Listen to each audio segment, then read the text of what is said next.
اور سمود کی طرف ہم نے ان کے بھائی صالح کو بھیجا۔ اس نے کہا، اے میری قوم کے لوگو، اللہ کی بندگی کرو، اس کے سوا تمہارا کوئی خدا نہیں ہے۔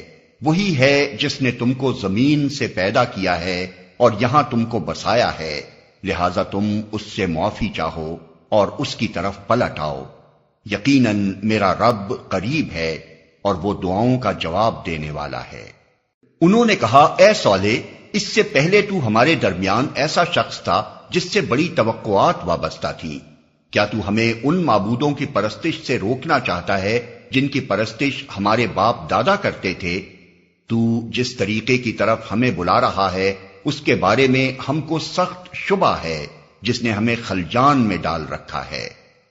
صالح نے کہا، اے برادران قوم، تم نے کچھ اس بات پر بھی غور کیا کہ اگر میں اپنے رب کی طرف سے ایک صاف شہادت رکھتا تھا اور پھر اس نے اپنی رحمت سے بھی مجھ کو نواز دیا، تو اس کے بعد اللہ کی پکڑ سے مجھے کون بچائے گا اگر میں اس کی نافرمانی کروں؟ تم میرے کس کام آ سکتے ہو سوائے اس کے کہ مجھے اور زیادہ خسارے میں ڈال دو؟ اور اے میری قوم کے لوگو، دیکھو یہ اللہ کی اونٹنی تمہارے لیے ایک نشانی ہے، اسے خدا کی زمین میں چرنے کے لیے آزاد چھوڑ دو، اس سے ذرا تعرض نہ کرنا، ورنہ کچھ زیادہ دیر نہ گزرے گی کہ تم پر خدا کا عذاب آ جائے گا۔ مگر انہوں نے اونٹنی کو مار ڈالا۔ اس پر صالح نے ان کو خبردار کر دیا کہ بس اب 3 دن اپنے گھروں میں اور رہ بس لو، یہ ایسی میعاد ہے جو جھوٹی نہ ثابت ہوگی۔ آخر کار جب ہمارے فیصلے کا وقت آ گیا تو ہم نے اپنی رحمت سے صالح کو اور ان لوگوں کو جو اس کے ساتھ ایمان لائے تھے بچا لیا اور اس دن کی رسوائی سے ان کو محفوظ رکھا۔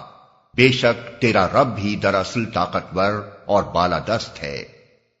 رہے وہ لوگ جنہوں نے ظلم کیا تھا تو ایک سخت دھماکے نے ان کو دھر لیا اور وہ اپنی بستیوں میں اس طرح بے حس و حرکت پڑے کے پڑے رہ گئے کہ گویا وہ وہاں کبھی بسے ہی نہ تھے۔ سنو، سمود نے اپنے رب سے کفر کیا، سنو، دور پھینک دیے گئے سمود۔